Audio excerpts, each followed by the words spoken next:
My dad started dating my dead mom's sister 1 month after her funeral, then tried to steal the house Mom left me. But my cousin gave me a letter that exposed them all, and they never saw coming. What happened next? I'm 17 years old. Well, almost 18 now. And I need to tell this story because basically everything I believed about my family fell apart in a matter of weeks after my mom died. I mean, I know it sounds dramatic, but I'm not exaggerating at all. And there are still days when I wake up thinking it was all a horrible nightmare and that my mom is going to be in the kitchen making coffee like always. But no, she's gone. And what happened after was so twisted that even to this day I have a hard time processing it completely. I guess I should start at the beginning, when everything was relatively normal, or well, as normal as your life can be when your mom is dying of cancer and you're a teenager trying to hold everything together. My mom got sick when I was like 14, I think, or maybe I had just turned 15. I don't remember exactly. But what I do remember is that at first we all thought she was going to be okay because the doctors said they'd caught it early and that the treatment was going to work. But the thing is, it didn't work. Or it worked for a while and then stopped working, and basically the next 2.5 years were a constant cycle of hope and disappointment, of good days where Mom could get out of bed and cook something, and horrible days where she could barely keep her eyes open. My dad worked all the time. He was the only one bringing money into the house because Mom obviously couldn't work. And I understood that. I really did. But it also meant that I was the one who was with Mom most of the time. I would get up early to help her with her medicines before going to school, rush back after classes to make sure she'd eaten something, and basically I became her primary caregiver even though technically I was just a kid, you know what I mean? My friends would go out on weekends and I was at home cleaning up vomit or taking her to the hospital when the pain got really bad. I'm not saying this so you'll feel sorry for me or anything, just so you understand what my life was like back then. Mom was amazing, really. Even when she was super sick, she always tried to make me feel better, to ask me how school was going or if there was any girl I liked. And I would laugh and tell her I didn't have time for those things, but that I was fine. The truth is, I wasn't fine at all. I was exhausted and scared all the time. But what was I going to do? She was my mom, and I loved her more than anything in the world. I have a very clear memory of a night like 3 months before she died.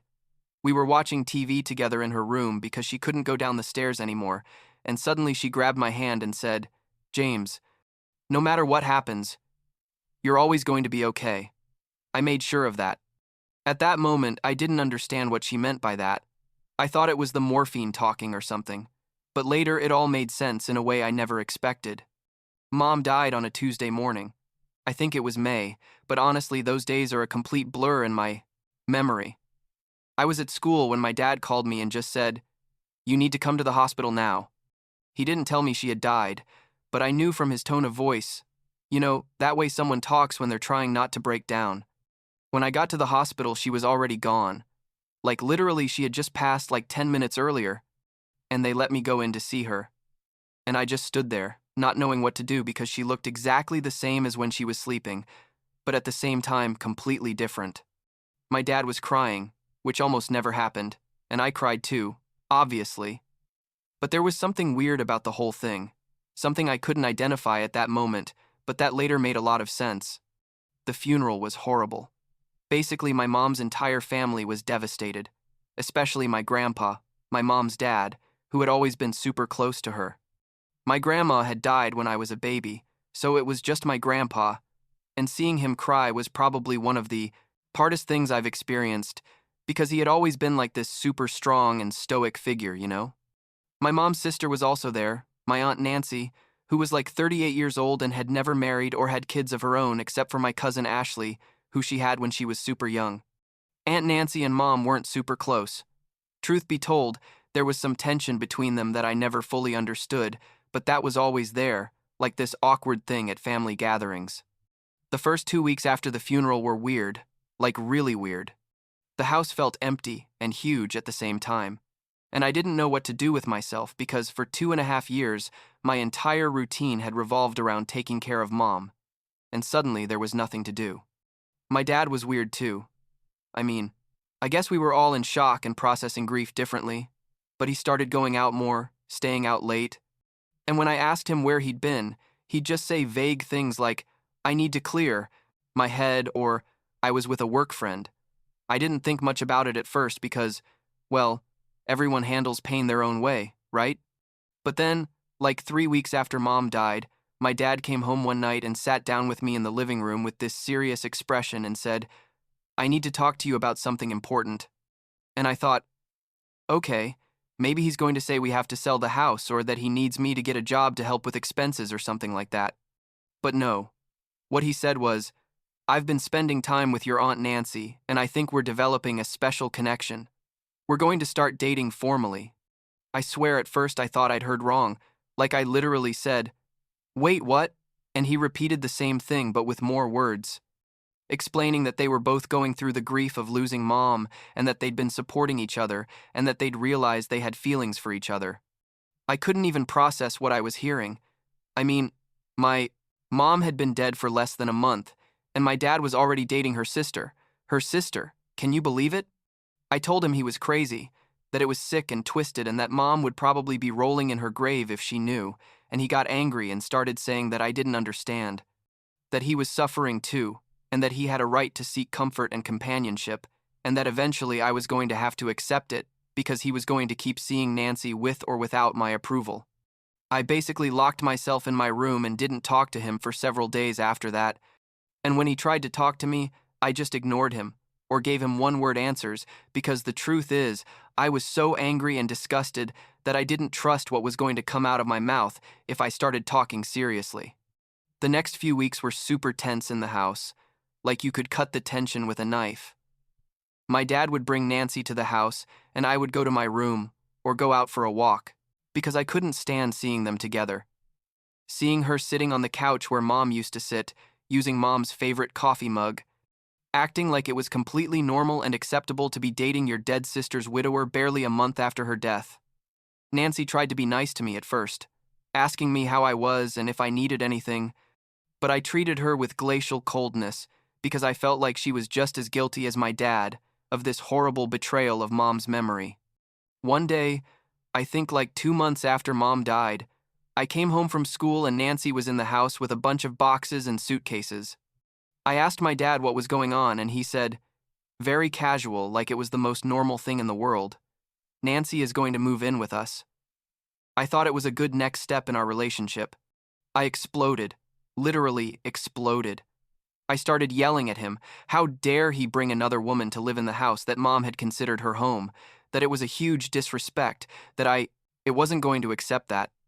He yelled back at me, saying it was his house too, that he was the only one paying the bills, and that I had no right to tell him what he could or couldn't do. Nancy just stood there, looking at me with this expression that was half pity, half irritation, and that just made me angrier. But Nancy moved in anyway, and my life became literal hell. She started changing things in the house, moving Mom's photos, rearranging the furniture, cooking in the kitchen like it was her territory, and I felt like every change was like erasing one more little piece of Mom from our lives. My dad seemed happy, or at least happier than he'd been in years, and that almost made everything worse because how could he be happy so quickly after Mom's death? Wasn't he supposed to love her? Hadn't they been married for almost 20 years? The situation got even worse when one day Nancy announced that Ashley, my 9-year-old cousin, was going to move in with us too. Ashley had just finished her first year of college and apparently had had problems with her roommate or something. I don't know the exact details, but basically Nancy decided that instead of looking for another place for her to live, Ashley could just move into our house. And here comes the truly unbelievable part. My dad sat me down and said, "James, you're going to have to start looking for a place to live because we need your room for Ashley. We don't have any other space available." I stared at him like he'd grown 2 heads. Like, are you seriously telling me to leave my house so your girlfriend can bring her daughter to live here? And he said yes, that it was the most practical thing, that I was going to turn 18 soon anyway, and that it was time for me to start being more independent. I reminded him that I was still in high school, that I had like 6 months until graduation, that I didn't have money or a job or anywhere to go, and he just shrugged and said, "You have 1 week to figure something out. If not, I'm going to have to take you to some relative who wants to receive you." 1 week. He gave me 1 week to basically disappear from his life so he could play happy family with Nancy and Ashley. I was in complete shock. I couldn't believe what was happening. It was like living in an alternate reality where my dad had become a cruel stranger who didn't care about his own son at all. I spent the next few days in a state of absolute panic, trying to think what I was going to do, who I could call, if any of my friends had space in their house. But the truth is, I was paralyzed by fear and disbelief. Ashley arrived on a Tuesday, I think, with all her stuff, and I was packing my belongings in my room, basically crying from frustration and rage, when she knocked on the door. I told her to go away, but she came in anyway and sat on my bed and said, "I'm really sorry about all this. I didn't know they were going to kick you out of your own house." I told her that if she was so sorry, maybe she shouldn't have moved here.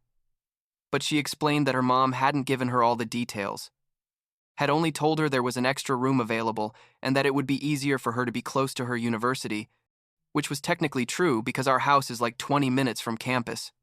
Ashley and I had never been super close, like we'd see each other at family gatherings and stuff, but we weren't the type who talked regularly or considered themselves friends.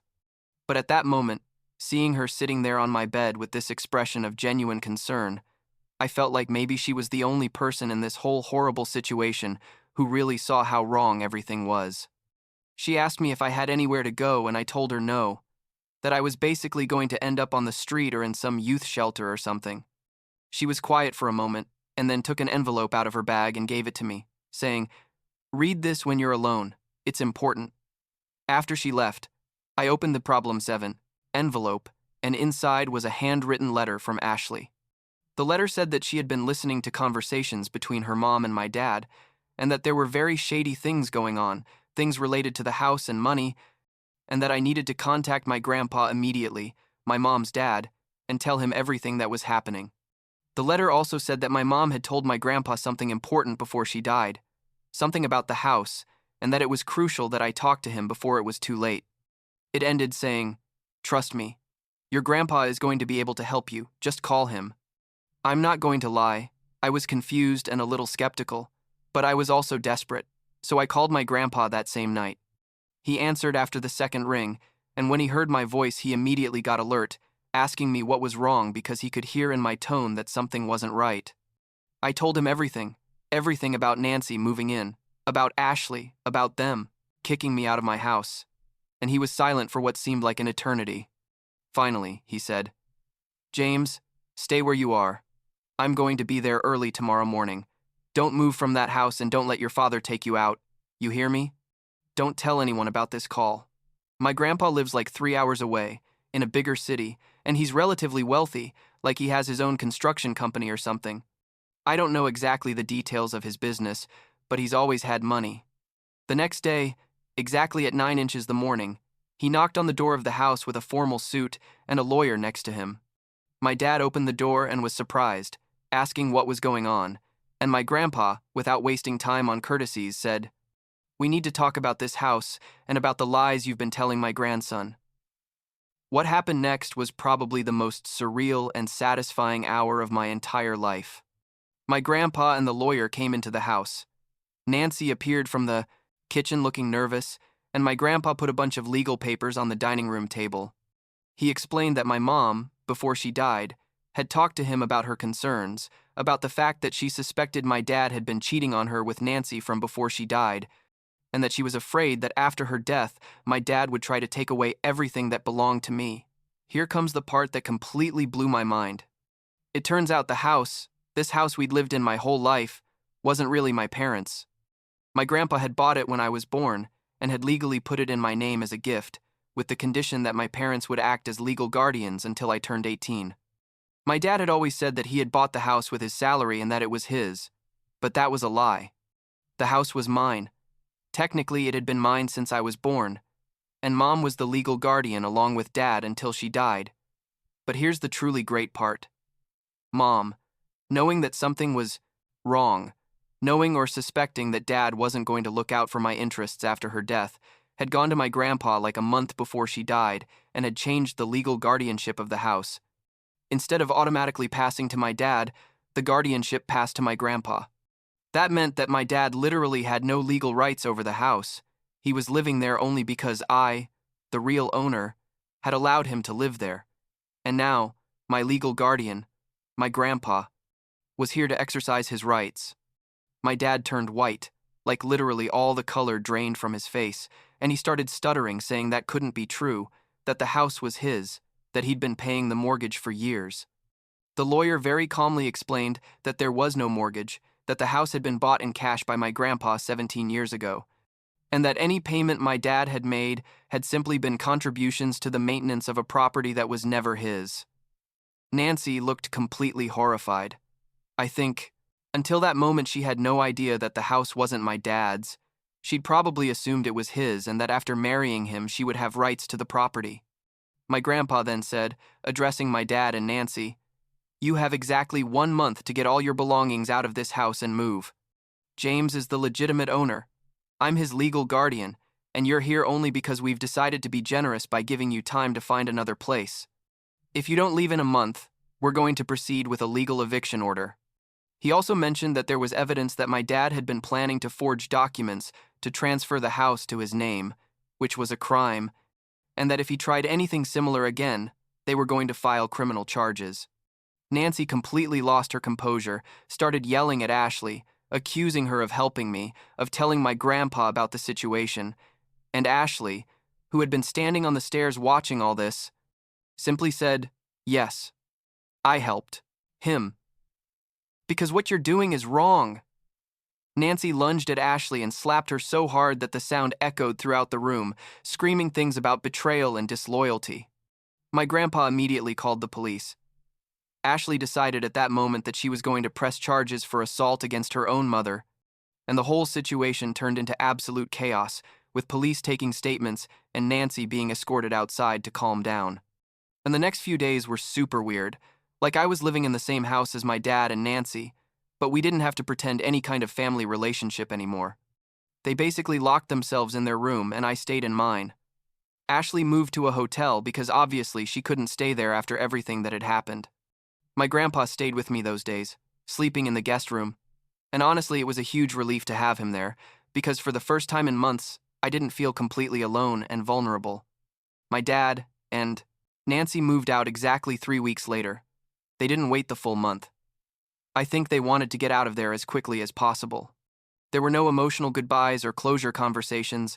My dad basically avoided me until the last day, and when they finally left, he just said, "Someday, you're going to understand that everything I did was for my happiness," and closed the door behind him. I haven't heard much from him since then.